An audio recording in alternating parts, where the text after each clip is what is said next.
Recovery Sort of is a podcast where we discuss recovery and addiction topics from the perspective of people living in long-term recovery. This podcast does not intend to represent the views of any particular group, organization, or fellowship. The views expressed here are solely the opinion of its contributors. Be advised there may be strong language or topics of an adult nature.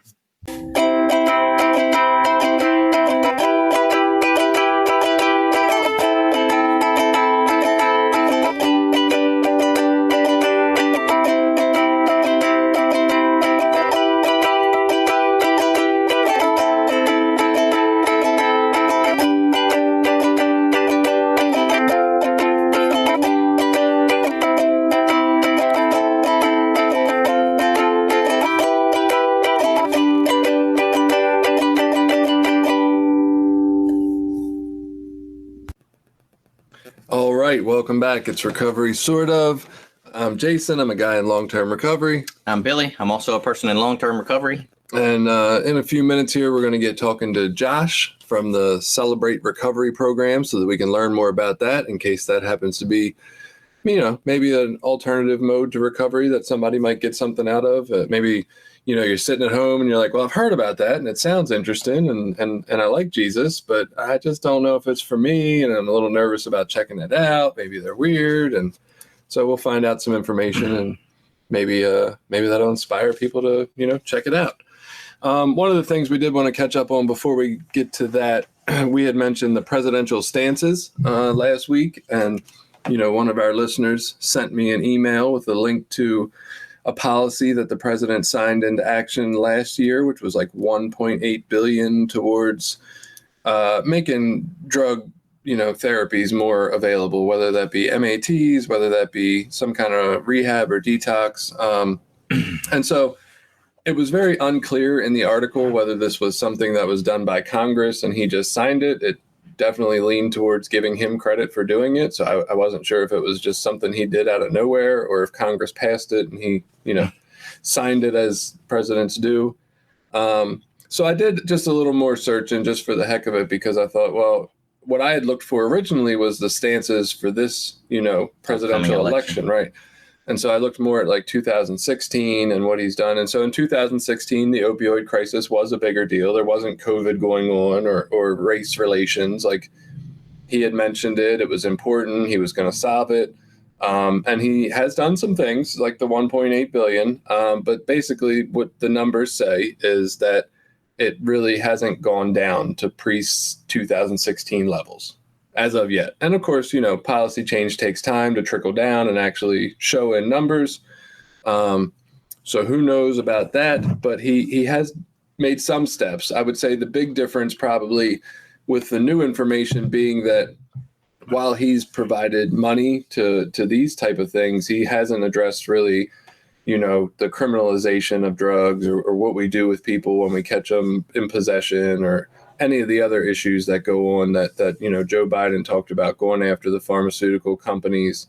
Maybe in some roundabout ways he's, sort of attempted to address it, but that doesn't seem to be his main focus. He kind of had we'll deal with it this one way, whereas I guess Biden's stance was, we'll go these variety of ways and hopefully the culmination of that will result in something good. So I just wanted to add that correction. Do you have any thoughts on any of that?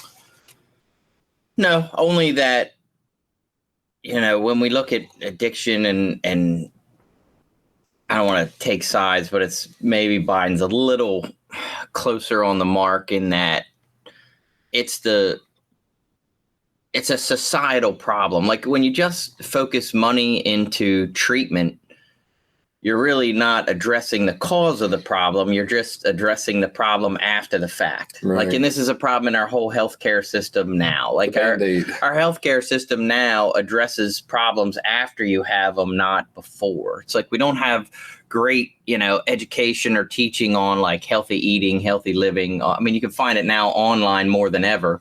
But like when you go to your doctor for a checkup and he says you have high blood pressure, it's like, well, you could eat better or just take this medicine and you'll be fine. And then you're just addressing, the symptoms of the problems, not the actual cause of the problems themselves. And I think that's when not that treatment doesn't work and that treatment is a great option. but is doing PR work. Like I've done PR work for, our fellowship, going into talking to like high schools and things like that. And what they always want to know is, all right, well, how do we prevent kids from getting into this stuff? Right. And of course, our stance is, well, I don't really know. We don't address prevention. We just address, people that already have a problem. We're not prevention, and I think more research and more efforts need to go towards prevention measures and, peer efforts into like high schools and colleges and getting people younger to look at some of these issues before they get to the state of being addicts at 16, 17 years old. Somebody just asked me the other day in a message, they were like, how old were you when you got clean? I have a youth meeting I wanted you to do. And I was like, well, I got clean at 23, but I don't think youth want to hear from me and me getting clean at 23. Right. Like they want a guy who's 25 and has 18 months. Like that's who they can identify with. I'm just some old dude now. Right. I'm not the youth in recovery anymore. Yeah. So there you go. For an enterprising young individual who would like to, we need Prevention Anonymous to, figure that side of the street out, because we have no idea in our program what to do with that. And Just Say No didn't work, in case you weren't around for the 80s. They tried that under Nancy Reagan, and it was a colossal failure. We lost the war. Right? We lost the war on drugs for sure. So Billy and I got to attend a Unity retreat, which was fantastic this last weekend. It's I know in the age of coronavirus, everything has been canceled, events and such. And so to see one that still went on, it was, mostly outdoors and seemed relatively safe. I can't say that everybody there was overly concerned about being safe. I did my best and enjoyed myself greatly. And I got this awesome t-shirt that says XIV on the front, which is to me the most ideal Roman numeral for any drug addict. XIV. So my daughter and I were riding home yesterday and there was a turtle in the road. So we stopped to move the turtle out of the road because it just seems like the right thing to do. I don't know why. And he was feisty. He scratched me, little bastard. He was strong too. I was impressed how strong they are. So I took him and I moved him off the road, and some guy had started to ride by and he stopped and asked if I was all right. And I just thought that was incredibly nice. Like I don't know that I would get that in the city where I come from, but out here it was like, yeah, man, it's not car troubles or nothing. We were just moving the turtle. But it seemed nice. It seemed nice. And then I got to overthinking my good deed because I actually picked the turtle up and turned him around and moved him back to the side he was closer to. I should have crossed the road with him. That's what he was trying to do, right? So right now he's like, fuck it, he's got to turn and do it again. Right. I just doubled his time in the road, actually, is what I did. Fuck. So I don't think I helped out that much, but I don't know. I was really impressed that people, I've noticed that a lot since I moved up here. I talk about, maybe the sentiment or the beliefs of people around here, but on an individual interaction basis, people seem much more willing to go out of their way to be kind. They'll wave to you when they drive by on your street, and they'll stop and make sure your car's not broken down if you're on a road. And that just, I like that. That's nice. Yeah. And I generally am the optimistic when it comes to people. I think of people in their best nature. And I read a sort of, I guess it was like not a meme, but like a little saying the other day on the internet somewhere that said, and I'm going to mess it up, but I'll get the sentiment kind of right. It was like, we are currently in a state where we get a lot of misinformation, half information and half truths, or blatant dishonesty from this box that we stare at every day. And that it seems like this box is focused more on division or divisiveness than unifying people. And it was like, wow, that's I think a really true statement. It's like, if we get down in the weeds of, whether you agree with abortion or not, or whether you are a Democrat or a Republican, or whether you, support gay rights or not, like that shit, not that it's not important, but it's almost like we've talked about, if you go back to a time when people are just people and you don't need to know those things about them before you decide how you're going to treat them, Like that's a better state to live in than like, oh, wait, what are your political stances? What kind of bumper sticker do you got on your car? Well, I can't help you because you're the other team and you're an asshole. Like, it's like, no, can't we just treat people like people and love and care about them and try to help them despite their political views or religious beliefs or any of that stuff? Yeah, I would say one of the things I forget greatly, because I can have a doom and gloom version of the world, and I definitely blame my father for a lot of that, whether he passed it genetically or, through nurture. I definitely picked up on it. But one of the things that I quickly forget when I feel like we're so separated and we're so different and we're so angry at each other is the entire, we've talked about it before, the Maslow's hierarchy of needs. Like, in order for us to be down here arguing about abortion or gun rights or anything else, or I guess up here, according to Maslow, we've met so many basic needs and agreements between us all, right? Like, so really we're disagreeing on the 98th issue, but the first 97 we ignore that we all already agree on. Like, we've all been able to, well, unfortunately not universally, but a lot of us have food and clothing and shelter, right? Not everybody, which is unfortunate because those kind of things should be addressed first before we get to these other luxury matters.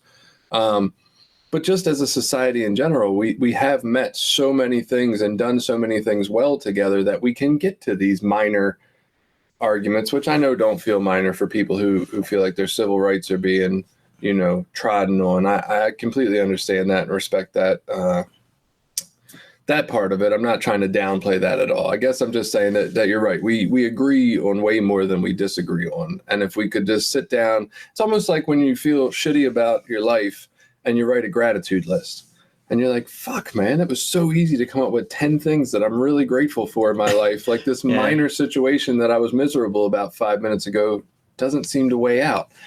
And I think if we sat down and listed all the things that generally all people universally agree on for the most part, we'd be like, fuck, look at this long ass list. Like, this is how much we have in common. And we're arguing over here and calling ourselves hating each other and shooting each other. Like, what in the hell? Yeah, and it's weird. I see it in my own family, like specifically in like my dad.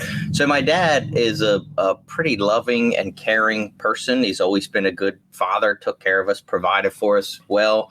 If I called him up today and said, Dad, I need help, whatever, with the kids or doing, he would show right up and help. He's participated in different charity things, to support the recovery community, things my wife's organization's done and stuff. And he's a kind, generally nice, good person. He's not a racist. He's not a bigot. He's not a chauvinist. He's none of those things.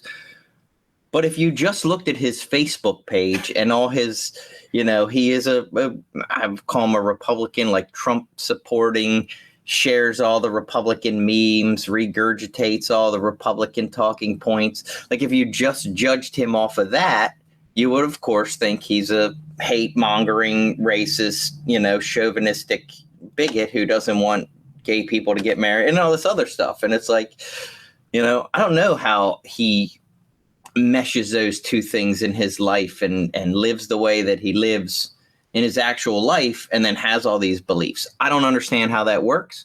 I can just tell you in general, especially like I have no problem with him being like around my children or watching my kids because he's always loving and caring. He never says bad words about other people. It's just weird. And so if I didn't know that about his political beliefs, he's a wonderful human being. Maybe. And that's what I've seen too, out of people who I watch, maybe what they, ingest from TV all day or what they do on Facebook. But yet, whenever I see them interacting one-on-one with other humans or other people, it's a completely different person than I would expect from what I see them do, right? Or what I see them watch or participate in. And maybe that's it. Maybe it's just that, like, once we're disconnected onto a Facebook or like you said, the box, the TV, maybe it's easier to like have these beliefs because we just, I don't know, maybe we don't have nothing else to do in our lives. I don't know. So I heard in a podcast I was listening to the other day, a guy was talking about how we have like a natural human, what he called a human failing, and maybe it's a survival technique or whatever, is that if you tell someone a story about one child suffering in your neighborhood, oh, this one child, he's starving and his parents don't take care of him, you think, oh, that's terrible. Here, I'll give you $10 to go help that kid. Then if you expand that out to 20 kids, like it's like your level of care goes down a little bit. And then if you expand that to 1,000 kids or 1,000,000 kids, then it's like, oh, that's a tragedy. And you'll turn around and walk away and not think twice about it. It's like this, and it's in all people. It's like the kind of bigger you make things, the less connected people feel to that. So if you can just present one individual, people can connect intimately. But when you present it as a whole problem, we have this ability to just blow it all off. Maybe it's just too big to tackle then, right? You feel like you can't affect it at all. I think we saw this in the psychology for the advertising for, was that Sally Struthers or whatever? She used to have individual stories on the commercials about not just the price of a cup of coffee a day and you could help starving children in Africa, but she would, that's what they did in their advertising. They had individual stories of this individual or that because it made it more human, I guess. Yeah, and then when you sponsored them, you would get their individual story and you'd be able to follow, the kid that you, and that's why, it's something in us that if you look at addiction as a whole, it's like, well, fuck, what do we do in the country? That's a terrible problem. Whereas if you see it in your individual community, you might feel more inclined to get involved or try to fix it. Interesting. Is there anything you wanted to catch up on before we do our interview? No. I don't think so. All right, well, let's go ahead and hit our break, and then we'll come right back with Josh, and we'll talk about Celebrate Recovery. All right, so we're here with Josh, who is going to tell us about Celebrate Recovery. What I'd like to say about Josh before he takes over a little bit is that he does the Unashamed Recovery podcast, which obviously includes his bit of Celebrate Recovery, which we might refer to as CR throughout this episode because it's a little shorter. He does that from that focus slightly, but includes all kinds of different recovery topics and guests on to talk about all that. So feel free to check out the Unashamed Recovery podcast with Josh. And here is Josh, and he's going to tell us a little bit about how he got to the CR program. Yeah. First of all, I struggle with a porn and sex addiction, and I've struggled with that all my life from a little kid. And that addiction just kept growing, and it kept growing, and it built through high school, and it got even worse in college. And oddly enough, that's when I met my wife through college. And I always thought that this porn addiction, it would kind of stop whenever I met, when I had a girlfriend, or when we got engaged. I thought that my porn addiction would stop when I got engaged, or when we got married in 2012. I thought that I would no longer need porn addiction.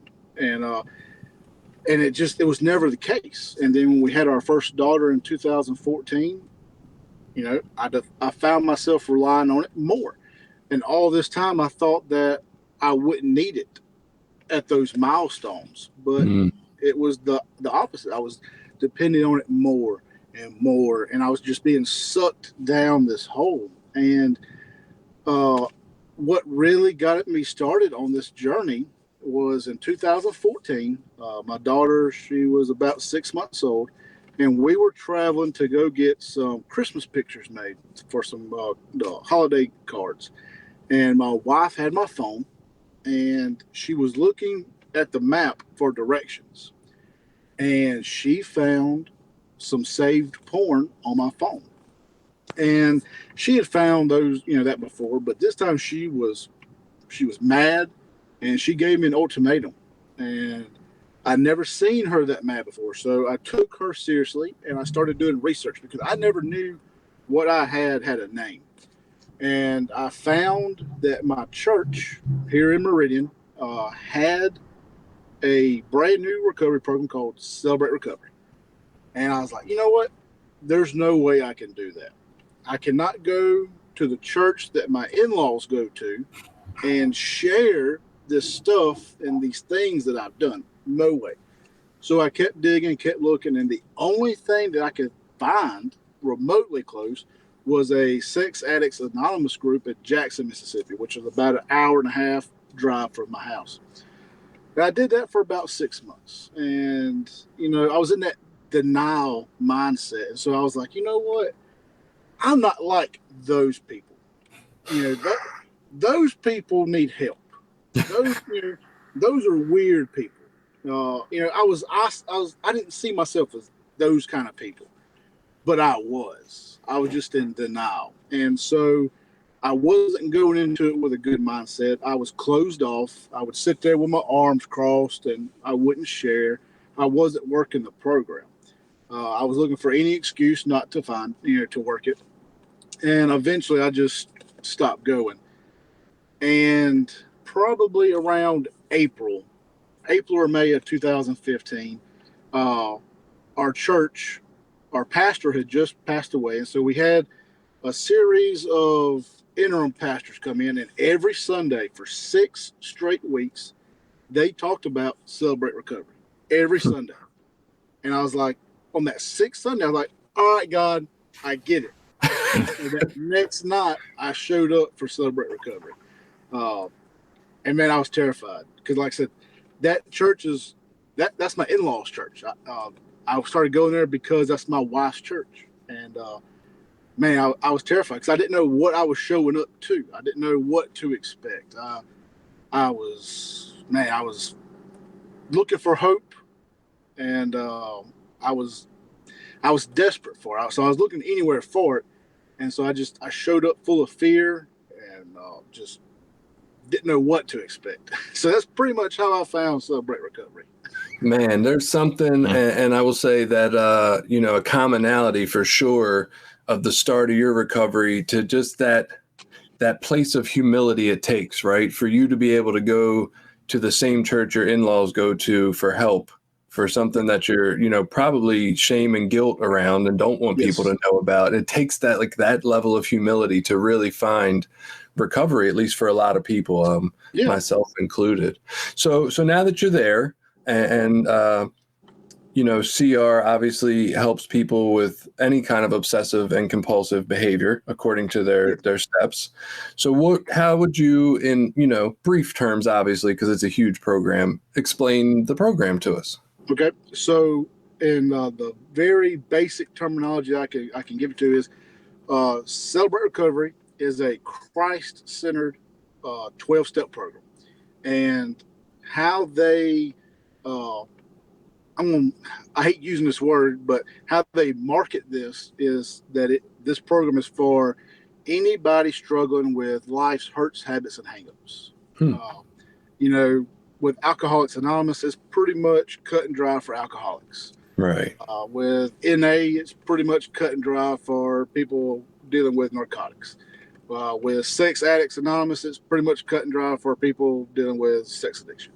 With Celebrate Recovery, it's with any and everything. The program applies to a whole wide range of things. And, a big misconception is, like, a lot of people in our church, they think that this program is for alcoholics and substance abusers. Actually, only 3 out of 10 people are there for alcoholic or substance abuse addiction. Everybody else is there dealing with something else, whether it be a porn addiction like myself, anger, anxiety, food addiction. We got some people working on grief. We've got some people that's working on PTSD. Just a wide range. If it's holding you down and it has got a control of your mind, Celebrate Recovery works for that. Like, it takes the 12 steps and it applies it to all those different habits and addictions and hang-ups, and it puts it through the filter of Jesus Christ is our higher power. That's so interesting, because I know in our program frequently we talk about how they need to have like an pardon my language here, but Assholes Anonymous that just basically is for everybody, because everybody needs a 12-step program. And I guess as long as, you're of the Christian belief system, that's kind of what your program sounds like. It seems a little more versatile than just focused on any one thing. Like, anybody who's got hurts or hangups can come. I like that terminology, honestly. Yes. And that's what kind of really brought me in was, I'm sitting in the same small group circle across from a guy who's sitting there struggling with, let's just say, a gambling addiction. And I'm sitting there with my porn addiction. And then there's another guy sitting across from me who's dealing with coming back home from being in Afghanistan, dealing with PTSD. It's all different. All three of our stories are nowhere near the same. But when we sit there and we share, I'm going to pick up from those other two guys about stuff that I can relate to my own life. You know, straight up, I can't tell you anything about PTSD. I've never dealt with that. But whenever I listen to his story or he listens to my story, it's still the same struggle. Like, we can relate on a basic principle of, hey, you're dealing with something that, you know, when you wake up in the morning, man, it's got a hold of your mind, and that's all that you can think about is that. I got that. I can relate to that. And so you sit there and you hear somebody else's story of what they're struggling with, and it helps in your own struggle. And that's what I really love about it, is all these different hurts, habits, and hangups coming together in one group. That's awesome. Did you have something, Bill? Well, I was just curious. So then Celebrate Recovery doesn't specifically focus. And again, I'm trying to relate this mostly to my experience with 12-step fellowship. So I guess in your case, or someone with a food addiction, it wouldn't be necessarily abstinence-based program. Like if you're not dealing with those issues, then like. So, and it's hard for something like that because like with me, I can measure mine because, you know, it's the amount of time I'm putting between today and the last time I, you know, looked at or acted out on pornography. And so with the food addiction or something like that, it's tricky because, hey, people's got to eat. All right. But, you know, from the people that I've talked with and that I've, you know, shared with this, a lot of them, they base it off of that time where, yeah, I'm going to eat my normal meals. But if I'm that type of person where I'm eating out of emotion, or that I go and I binge eat, or they measure it against those times that when they're not doing that, you know, versus just, oh, I can't eat no more. They don't do it like that. Right. And, you know, with somebody who like with, you got some people who are there and they're struggling with codependency. A lot of people there with codependency. How can you measure that? And, you know, that goes to the individual personal, you know, that's their preference, and that's going to be how they judge that. You know, I mean, there's really no way of putting that on paper to measure that, and that's a problem for some people. Because, like with me, I've got to have that. Like, I got to know, hey, how am I going to measure this by? And with stuff like that, you don't have that, and that's just going to be up to you on your own journey, and that is a downside to it. Yes. So from that aspect of it, I'm going to assume like in our meetings, there's, you know, keychains for certain amounts of, you know, achievement, I guess, in one sense. I'm going to assume there's not much of a focus on that type of thing in your program. Yes. You know, we do. What my group specifically does is every other week we have what we call chip night, and we've got Celebrate Recovery chips, and this is anywhere from day one all the way to 20 years, 30 years, whatever your sobriety date may be. But we've got chips to cover all of that. And we're real heavy on having that accountability of that chip system and celebrating those milestones with people as they get those. But yeah, we're real big on having that chip night. Okay, so that's interesting. So you mentioned SAA. Is CR's basis of what I guess abstinence or healing, is that based on something that like you and your sponsor, or do you, I guess first, do you have sponsors in CR? Is that a thing? Yes. Okay. We have sponsors. We wouldn't be much of a 12-step program without the sponsors. Yes. Gotcha. Awesome. So is that based on like you go in and you say, hey, I struggle with food or PTSD or whatever it may be, and you and your sponsor work out what it takes to decide whether you're actively doing that or not, and so you can achieve these these chips? And I do want to make this point. So you do not have to have a sponsor to get chips. Like, right. I mean, your first night at CR, you can go up and get a chip. So you do not have to have a sponsor to get a chip.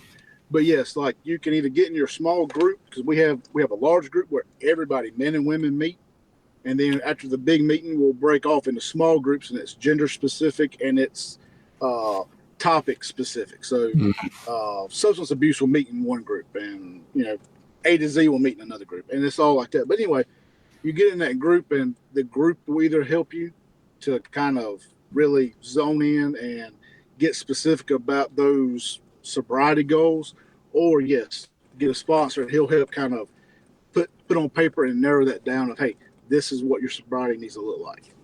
Okay, so there's no exact specific rules about that. That was interesting. We were curious about that, if people were allowed to, or not allowed to, but if the program allowed for people who decided that, drug use was extremely harmful for their life, but maybe alcohol was not their problem. Maybe they do, participate in that.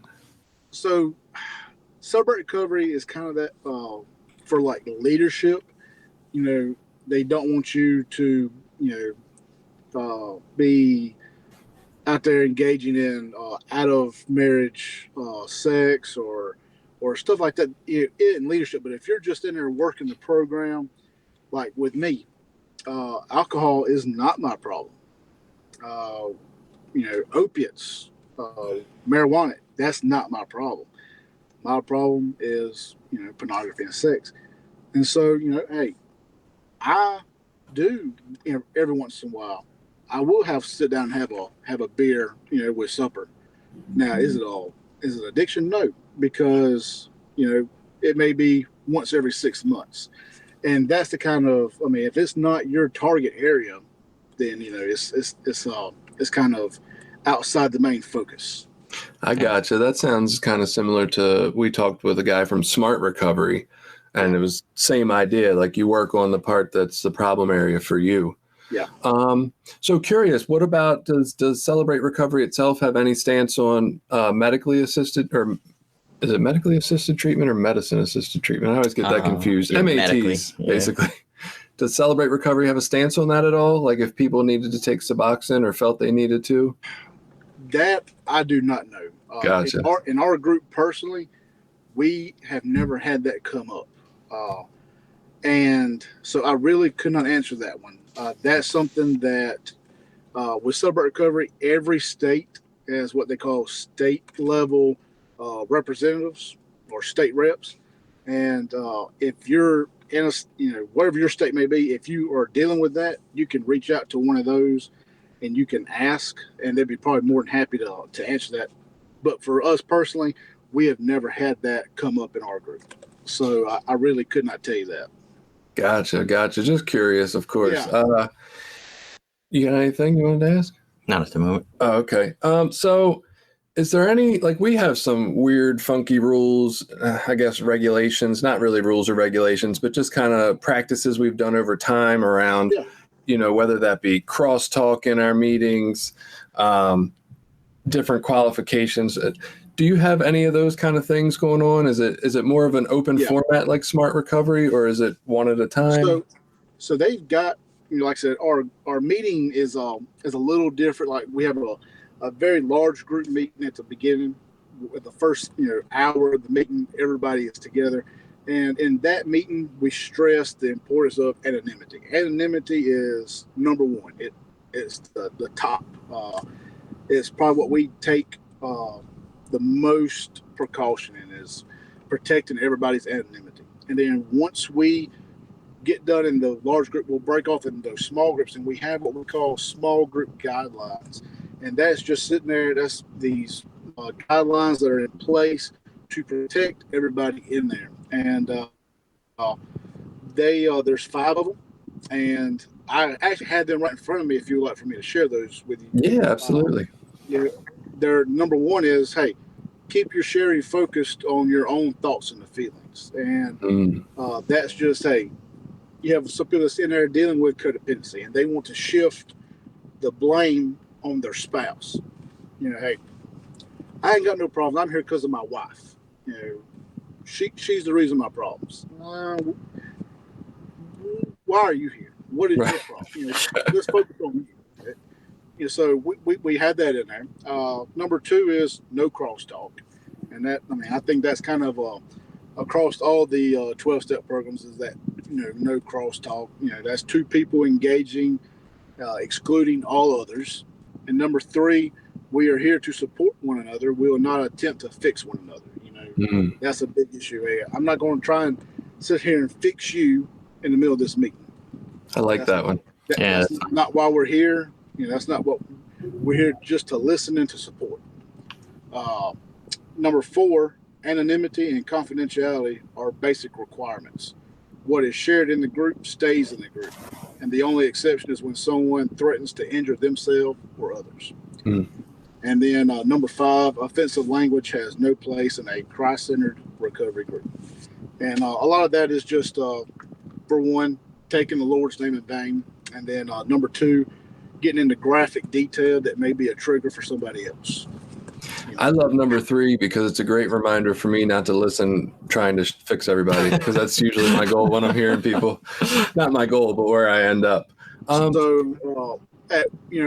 With our men's group, that what we do is we have a little bit of a addition to that. I'm not going to try to fix you, but if I've been in a situation that you're currently in and I've found a way out of it, with me sharing that, I don't feel like that's trying to fix you. I feel like that's just trying to help you avoid the same mistakes that I made. And so I cannot speak for every CR group out there, but with our group here, that's something that our men's group that we do. It's just, I'm not going to sit there and watch a man struggle that's down in a pit that I found my own way out of. I can't walk by him and leave him there. So Right. That's my thoughts on that. So the meeting is pretty tied to the church, which is very different from our, program where we're very separate entities from the church. But from what I understand, Billy was telling me that the Celebrate Recovery meetings are very entwined with the church that they participate in. So, if I understand this correctly, with Celebrate Recovery, the meeting has to take place at a church. But while the meeting is taking place at a church, it itself is not church. The meeting is not church. It is recovery, but there are church principles applied, like the 12 steps, and we have 8 principles, and those are taken straight out of the Bible, and they're from the Beatitudes. So you do have aspects from the program that are tied to church, but the meeting itself is not church. We're just taking place at a church. I gotcha. So do you have to be a specific religion to qualify for CR? No. We've got some people that are coming in that are atheists, and they're really struggling with that, and they're battling with that. But then again, though, just know that in Celebrate Recovery, our higher power is Jesus Christ. So, you may want to look at that or to consider that when you're thinking about Celebrate Recovery. If you're coming in from a outside religion standpoint and expecting something like AA, where your higher power is anything that you're wanting it to be, that's not the case with Celebrate Recovery. It is, our higher power is Jesus Christ. Have you found any of the different, whether it's like the way you do a certain step in Celebrate Recovery, or maybe just a certain part of the program? And I don't know exactly how familiar you are with, more of the AA, NA concept, but have you found that any of them are specifically different? One of the things that came to mind, and Billy corrected me, I was wondering, if for the 5th step that was automatically done in confession as opposed to being done with a sponsor, but he reminded me that that's only Catholics and somebody else that do confession, not all Christians. So I'm obviously confused. But is there anything like that where you guys do a step specifically different, or a part of your meeting specifically different? So with our step 5, though, it is we admitted to God, ourselves, and another human being the exact nature of our wrongs. And so we're big on confession. We actually have one of our lessons in Celebrate Recovery is about confession. And, because there's power in putting words to the things that we have done. When we put that in the open, the shame kind of loses its power over it. And so, our powerlessness. Step number 2, we came to believe that there is a power greater than ourselves that could restore us to sanity. That goes back directly to our higher power is Jesus Christ. That step number 3, we made a decision to turn our lives and our wills over to the care of God. So, there's some things that are a little familiar with AA, but we just directly apply them to, Jesus Christ. I was actually surprised that the steps didn't specifically mention Jesus' name in them. I guess I've never looked at them before, and I just always assumed, since we had these generic terms for God or higher power, that you guys would have jumped on the ball and threw Jesus right in there. And I was shocked that it wasn't that way. Well, with the Christian faith, we believe that God, Jesus, and the Holy Spirit are all one and the same. And so, you'll see a lot where it references God, and you'll see where it references Jesus, but in all, it's still talking about the same. Right. But a lot of the steps do just refer to that, as God. So. One of the things I found interesting, we, as a member of NA, whatever, I say it all the time, I would not ask a member of AA to come share an NA meeting, right? Because the theory is you get somebody who's worked that specific program to explain that specific program. Yes. And I believe, at least around here, we've had times where we've heard people that have been, have worked in NA programs, but been asked to come share a Celebrate Recovery meeting. And that's always kind of blown my mind. I was like, wow, that's surprising. Is that okay? How does that work? Yeah. With us, we're very strict on sharing. We don't usually let anybody outside of CR come share testimony. Now, we have how our year is set up, where we'll have one extra meeting night where we don't have anything scheduled, and we can kind of have whatever we want to. But as far as the run of the mill through the rest of the year, it's pretty much a tight sharing testimony of people in Celebrate Recovery. I've never attended one where there was somebody from outside sharing. That's kind of unusual. Maybe that was just something they didn't have a whole lot of senior members in this area, and so they got somebody who was Christian to come in and share. I don't know. Well, and that's in January, for our group, we're having a lady come from off the coast, Mississippi. She works at a women's treatment facility, and I do not believe she is a part of Celebrate Recovery. I believe her program of choice was, I really can't remember at this time, but it was not Celebrate Recovery. But she's going to be coming in, and she's going to be sharing her testimony for our kind of bonus night. Right. But that's usually about the only exception. So he's kind of, and I'll just share it. It was, so my wife, we met through 12-Step Fellowship, and now she's a Christian, and she's been asked to speak a couple of times. So I've been to a couple of Celebrate Recovery meetings, and it's always been very welcoming. And she's really good. She's good with her language. She doesn't specifically kind of throw in a bunch of NA stuff at a Celebrate Recovery meeting. She's respectful of, Jesus and traditions and things like that. So our experience there has always been pretty open and welcoming, and you have the meal and stuff afterwards. So we've really enjoyed it. I guess I would wonder, so in a traditional 12-Step Fellowship, you might go to meetings at different places or at different nights of the week, and they're kind of follow a general similarity or format. With Celebrate Recovery, would that be the same kind of thing? Could you go to a different meeting on a Tuesday or a different church meeting on a Wednesday? Or are you kind of set to your home church or your home meeting? So with how most of the ones in our area do is we have a set meeting each week. We do Monday nights, and right now we're not doing a meal. But before all this, we would have a meal. The COVID. But it was set Monday nights. Hey, this is our night that we're doing it. Each and every week, Monday night. You can set your calendar by it. this time next year, Monday night, this is our meeting. But like we have several celebrate recoveries in this area, and so you'll have like our church. Ours is Monday nights. You'll have another church. Theirs is doing on Wednesday nights, and then there's another one on Friday nights. So you can go each week or each night and go to a different celebrate recovery meeting, and you're not stepping on another meeting. And you're not going to miss this meeting. You can still attend your home group meeting, and then get to another meeting. Is that what you're asking, Bill? Yeah, that's pretty much it. Yep. So how in this area, I think I'm going to guess I've only been to a few meetings. Celebrate Recovery's fairly small. At least the meetings I've been to are probably aren't less than a dozen people. The couple of times that I've been, and I think in Cecil County, small county we're in, there's I think one night a week, maybe 2 nights a week there. Celebrate Recovery meetings, and then you have to kind of travel a little bit to the next county over.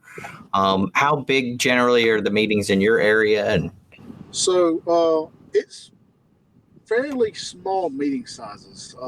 At one point in time, our church, we were running about 80 to 90 a week. And then we had some things kind of happen and had some turnover, and we lost a lot of people. Average right now, we're running about 30. I went and I shared with a group 2 weeks ago over in Birmingham, Alabama, and their average is 320 or 350, and theirs is one of the biggest in the area. And you usually don't see them that large. So the average is about 30, 50, and now I went and traveled up to a group in North Carolina, and theirs was about 15 to 20. So it is a low number average. Yeah. Do you think that has something to do with the area you're in? And I guess it's understood that the Bible Belt, the South, their beliefs in Christianity and their strong held beliefs more so than maybe some other areas in the U.S. Do you think that's why those meetings are so big down there? Yes. But also at the same time, there's a lot of stigma around going and doing recovery at a church, and so a lot of people stay away. We have big number AA meetings down here. They're pretty large. But yes, to get back to what you're saying, I do believe just this area in general has something to do with contributing to those numbers, because this is the Bible Belt. It's kind of a different perspective than other areas of the country. So I haven't really never thought of it that way until you just mentioned that. And so now that I'm actually thinking about it, I think it'd be a safe say to say that that's probably got something to do with it. Yeah.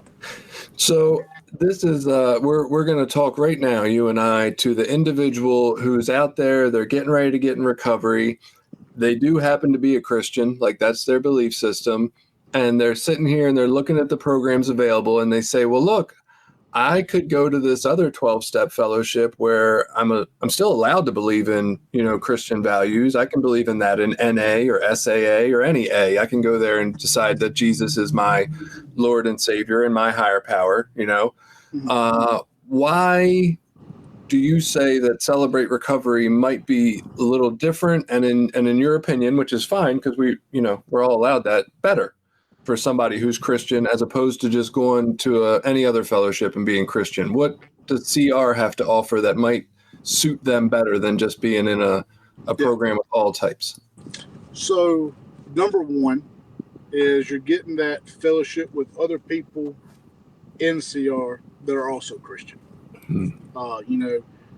I cannot speak for NA or A because I have no experience in those.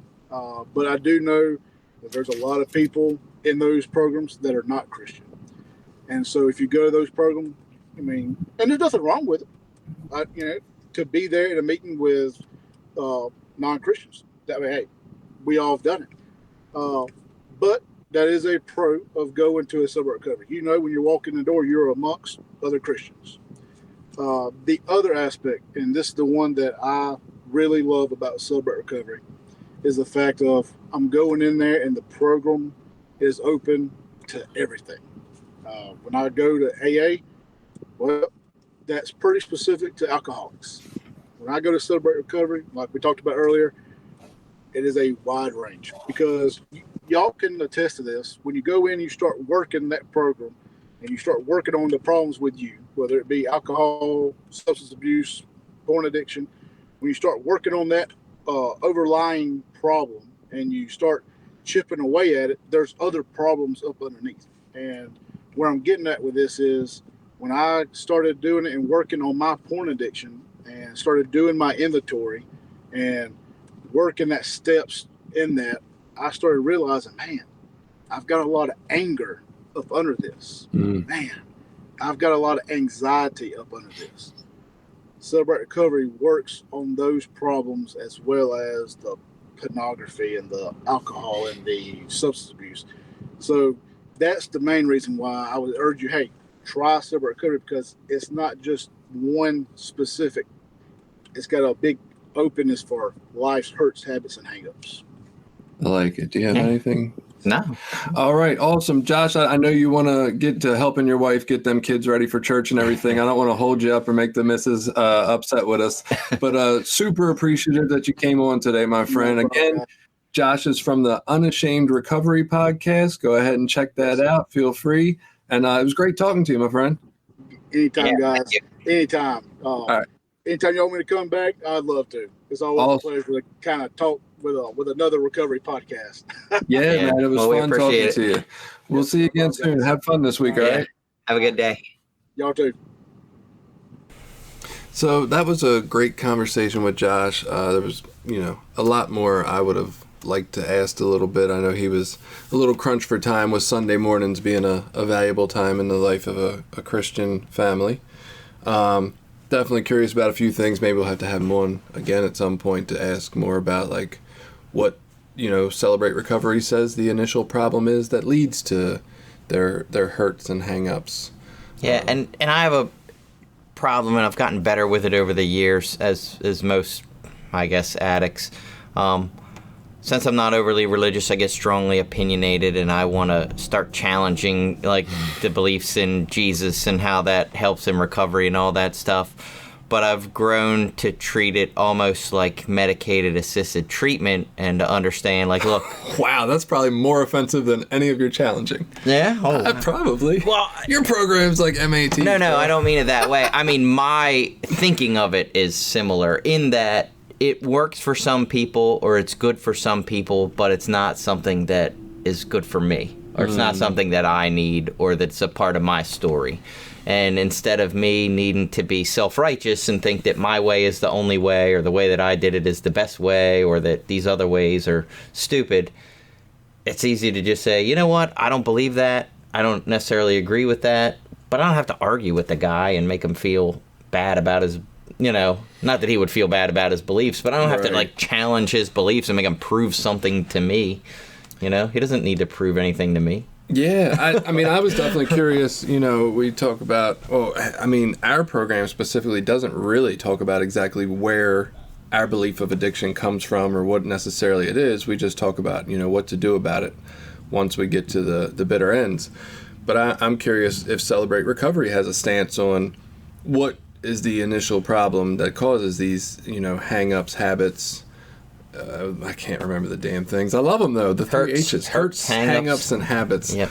And how do you fix it with more Jesus? Like I don't know, right? But I think the answers to our problems in programs usually relate to what we say the problem is to begin with. And so I was curious about that, and of course the minor questions of like court slips and all kinds of other stuff. So maybe at some point we'll have to do a follow-up to this and ask some more questions. There's definitely curiosity. I found it fascinating, though. I mean, it's always interesting to learn about some other stuff and how they do it just a little different. And 350 people in a meeting. Can you imagine? Crazy. Well, I've been to some NA meetings that are that big out on the West Coast. Wow. Yeah. That's just a lot. Oh, I couldn't do it. We were in meetings in LA and stuff that were hundreds of people, and it didn't even feel like a meeting. Like, there was so much going on. Right. And there was people, playing cards in the corner and, like during a meeting, and a guy's speaking and there's conversation. I mean, it was crazy. It was like I could never That's wild. see how people recover in those areas. And then you go to a group and there's like 4 guys sitting there chatting about life. It's interesting. Right. So of course, we got the 10th step coming up next week. It'll be October already. And so that should be a 5-minute episode all about, the 10th step. Hey, look at yourself every day. All right, we're done. Maybe we don't even have to record now. I just said it. We're all done. Well, we always think that about every step, and then we find a way to drag it on way longer than probably it needs to be. Yeah, we'll say it's a 5-minute episode, and we'll go an hour and 45 minutes. Right. For no good It'll be the reason. longest one yet. It'll be the 2.5-hour October special, Halloween special. Find out we disagree about some minutia detail. It doesn't even matter. Absolutely, I can't wait. So just to mention in closing here, I did make the decision this week to start an antidepressant again in my life. It's a decision I made once before. Well, actually, I've made it a few times, but the last time had a great impact, a great improvement in my well-being and my life functioning. It was much easier to make the choice then because I was desperate. Like I was trying all this other shit and it didn't work. And so it was like, well, fuck it. I'm out of options. I'll try anything at this point, so I'll do it. And it had a huge impact on my life. I don't want to give it power or anything, but it really did transform some parts of my life and allow me to get to a place that I was pretty happy in. And so this time, being in a place where generally my life is pretty good and I am pretty happy, which sounds weird. Why would you take an antidepressant if you are pretty happy, right? Well, because depression's not always, we've mentioned this in our episode about depression, it's not always just being sad. It's not being interested in things that used to bring you joy, and it's different sleeping or eating patterns, and just feeling like there's something missing in what I'm doing, and I haven't been able to put my finger on it. And so in working with a professional, they were like, look, you do realize you can just try this, right? Like, if it doesn't work, you can not do it. And so I'm not trying to, make a big deal about antidepressants, but I know that there's always this piece of me as a member of a 12-step program that for whatever reason, even if nobody else says it, feels a little less than if I have to take an antidepressant, right? There's like, oh, you can't do it with just the steps. You need this other extra thing, or you're cheating, or I don't know what the fuck it is. And so I just thought it was important to mention that, hopefully somebody else doesn't have to feel as awkward because I say I do it. Yeah. Well, and thank you for sharing that. We do have that. As much as we act like we don't, there's always that stigma around just in general, mental health stuff and counseling. And I was thinking the same thing when we first talked about it, is like nothing is forever. It's a thing. You try it, you see how it works. If it helps, great. If it doesn't, then you tried. Right. If nothing else, I learned that it didn't work. Yeah, right. And that I need to move on to some other idea. Like, I thought about it for 3.5 months. Like, should I do this again? Is this going to be helpful? And so I spent 3.5 months where I could have tried it and now already know if it worked or not and be moving on to the next Right. idea. I spent that just considering whether I should start this, right? And so And now here comes my sarcasm, and I'll say, maybe you just need Jesus. there it is. I mean, honestly, listen, I went to leave my house today, and it took me 2 minutes of standing there looking at the wall to decide whether I should bring my sunglasses from the house for the ride here and home. When I have a pair of sunglasses in the car as a backup anyway. And I couldn't decide whether I really wanted to carry them or how much I would use them. 2 minutes of this. Dude, if Jesus could fix me of that, I would, take it already. He did. It's cloudy out. He didn't even need sunglasses. But it might not have been later, right? I don't. It's like, goddamn, anything to help. No, but I do. I talk about stigma, and I say we need to get rid of it. And then here I am, still a guy who believes that and still, like you said, still feels a little of that stigma. And in my internship last year as a practicing therapist, recommending to clients, like, hey, no, there's nothing wrong with this. Go ahead and do it. And then here I am struggling to make the decision, right? And so, one of the principles we talk about in recovery is open-mindedness, and we get into beliefs or things that work for us for a while, and then they don't, Right. and I can stay rigid and close-minded and stuck in old ideas, or I can open my mind to new things or maybe the possibility of something besides the thoughts that I think are right, and that's an important premise of my recovery throughout my journey, has been being open-minded to when what I believe or what I think or what I'm doing right now isn't working anymore, and then what am I willing to do differently. Right. And so with all that out of the way, as we say in certain places, I guess we're done for this week, and we look forward to seeing you again next week. If you enjoyed this podcast, please feel free to share it with people you think might benefit from the conversation. Look us up on Facebook, Twitter, and Instagram to join the conversation also and share your ideas with us. We'd love to hear it.